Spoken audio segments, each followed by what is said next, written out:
This is Mike Tyson, one of the most feared men in the planet, even nicknamed the baddest man on the planet.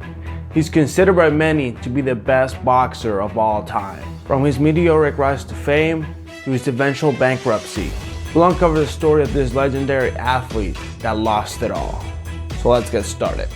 Born Michael Gerard Tyson in June 30th, 1966. He grew up in a rough neighborhood in Brooklyn, New York. Tyson was repeatedly caught committing petty crimes and fighting with those who ridiculed him. He was often ridiculed by his high-pitched voice and lisps. I'm a hellraiser. I'm a father, a loving father. I'm a semi-good husband. You know what I mean? What? You know, I'm just a man out here trying to enjoy I was born poor. I ain't never had nothing, man. I don't know how to act, all right? By age 13, he had been arrested 38 times. Yes, that is not a typo, 38 times. He ended up at the Tyrone School for Boys in Johnstown, New York. Tyson's emerging boxing ability was discovered by Bobby Stewart, a juvenile detention center counselor and former boxer. Stewart considered Tyson an outstanding fighter, so he trained him for a few months before introducing him to Cus D'Amato, at which point Tyson dropped out of high school and focused full-time in boxing as a junior. His unbelievable talent was discovered pretty early on, and sadly, tragedy would strike again for Tyson.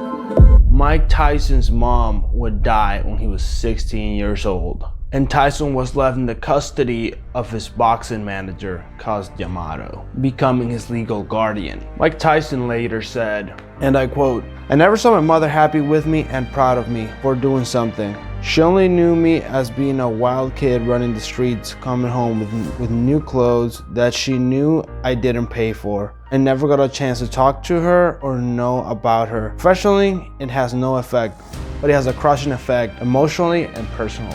Under the tutelage of Cus D'Amato, him and Tyson went on to success in the amateur level. Tyson won a gold medal at the 1981 and 1982 Junior Olympic Games, defeating Joe Cortez in 1981 and beating Kelton Brown in 1982, the latter throwing the towel in the first round. That's how much of a beast Mike Tyson was. In 1984, Tyson won the gold medal at the Nation Golden Gloves, held in New York, beating Jonathan Littles. He fought Henry Tillman twice as an amateur, losing both bouts by decision. Tillman went on to win the gold medal at the Summer Olympics in Los Angeles that year. And just like that, Tyson decided to go pro, having a meteoric rise to success and to the top of the boxing rankings. By age 20, Tyson became the youngest world boxing champion in history. Tyson's aggressive fighting and powerful punches earned him the nickname Iron Mike as he quickly rose to superstardom. With fame and fortune came the extravagant lifestyles, not only for him, but also for everybody that surrounded him, basically. Tyson reportedly earned $400 million through his career, and he wasn't shy at all about spending it. Tyson spent a lot of his money in real estate, as you do when you just bump into a bunch of money. He got a 52-room mega mansion in Connecticut, which had literally a casino and a nightclub built into the house, which funny enough would eventually be owned by 50 Cent, including 25 bathrooms, indoor pool, spa, casino, basketball courts, both outdoors and indoors, multiple game rooms, and a recording studio inside the house. But this wasn't the only crazy property that Mike Tyson bought. He also bought a property in Maryland. He bought this house with his ex and went ahead on to lose the house when they got divorced. There was no prenuptial agreement. No, and why should there be? There's a certain sense of idealism with being young that I wouldn't trade for anything in the world. We got married to be together forever.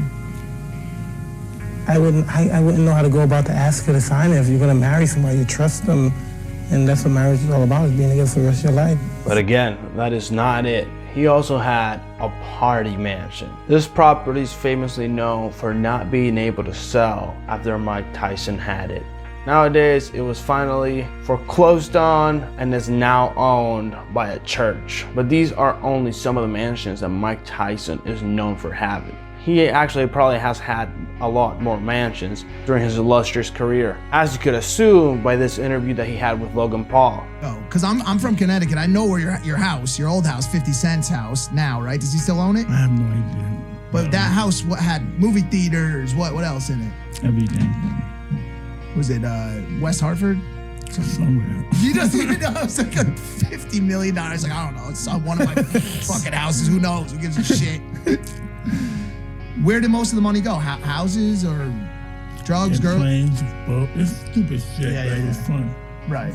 You don't regret any? Do you regret anything? Yeah, and I didn't pay taxes really at that time. That'll get you. Establishing that he really didn't even know where the house was located, and that not only shows a huge amount of wealth, but also it shows a huge amount of mismanagement of his fortune. But hey, they say that one of the safest investments you could ever make is buying precious metals. And Mike Tyson definitely did that. In fact, he would shower inside of precious metals. He had an entire bathtub worth $2 million just made out of gold. So what about his car collection? Well, his car collection is a little trickier because Tyson himself didn't even know what cars he really owned, because he will admit a lot of the times he would just give his friends the cars so they could just take him out for rides, and sometimes friends just wouldn't bring it back and Tyson would forget about the car. Later on, he would remember about the car when his friends would get pulled over and the people were not the owners of the actual cars. Therefore, having to reach out to Tyson, reminding him of the car that they had borrowed. However, some of the cars known that he has in his car collection were a Lamborghini LM002, a Hummer H2, a Jaguar E-Type, a Cadillac Seville, of course made popular by Sweet in GTA San Andreas, an Aston Martin Lagonda, a Rolls-Royce stretch limousine, a Ferrari Testarossa, a Ferrari F50, a Bentley Continental T, a Jaguar XJ220, a Mercedes-Benz SL Class 560Ls, Mercedes-Benz 500 SL, a Lamborghini Diablo Roadster, a BMW 850i, a Porsche 964 Speedster, a Bentley Continental SC, a Rolls-Royce Corniche, a Rolls-Royce Silver Spur, and lastly, as we talked about, a bunch of other cars that he really doesn't know where they are. But that's not it. He didn't only spend money in things that usual people spend money on, like houses, cars, etc., and a golden bathtub, but I omitted something very important that he spent his money on in his houses, which was tiger cages, because he owned 2 tigers worth $70,000 each, as well as $200,000 in exotic birds. This honestly is just some of the few things that Tyson indulged himself on. Tyson said that he didn't think he would be able to make it to his 30s, and boy did he live like that, since as we will soon discover, by the time he got to his 30s, all his spending habits would catch up to him. Tyson was winning in the ring and winning at life, making millions of dollars in a single night, win after win after win after win, and so forth, to a record of 37-0.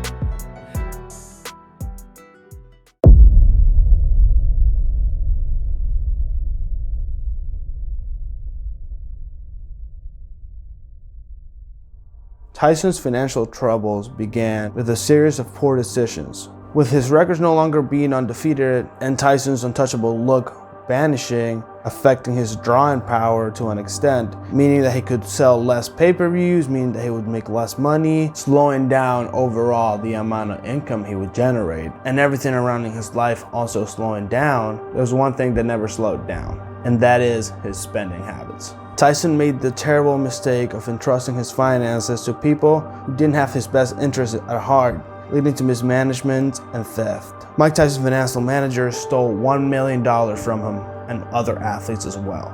Accountants weren't doing their best job either, and the worst for the triple whammy, Tyson got into a lot of legal trouble again. And as you can imagine, the worst type of fee, lawyer fees. Mike went on to get arrested for sexual assault and rape, losing pay and getting fined. However, this wouldn't be the only fines he would get, not by a long shot.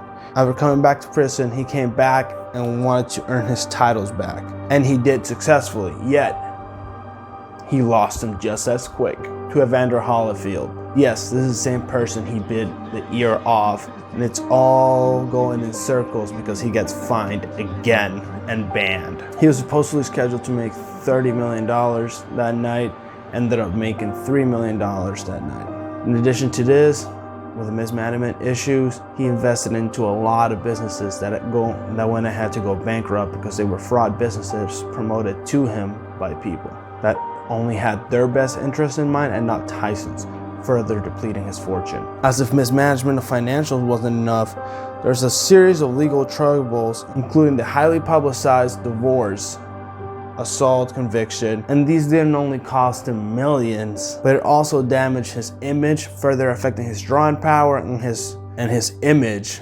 affecting how much money he would be able to bring in from sponsorships. Tyson would end up filing for bankruptcy in 2003 after being under for $23 million in debt.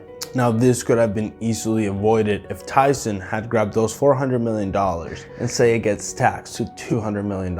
If you invest half of that and you have then $100 million to spend, which is a lot of money, maybe not to live the lifestyle he had, but it's a lot of money for people and just a lot of money to have in general. If he had invested those $100 million, that would literally pay him $1 million every single year and not end up in misery. With that being said, it is not all doom and gloom. Despite his financial collapse, Tyson managed to rebuild his life.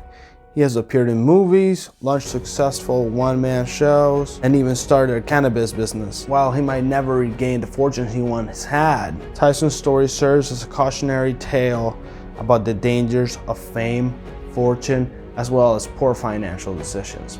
And there you have it, the Mike Tyson money saga. From his rise to fame as a boxing legend to his shocking bankruptcy, we've explored the factors that have contributed to his financial downfall. Tyson's story is a powerful reminder of the importance of financial literacy and the potential consequences of poor decision making.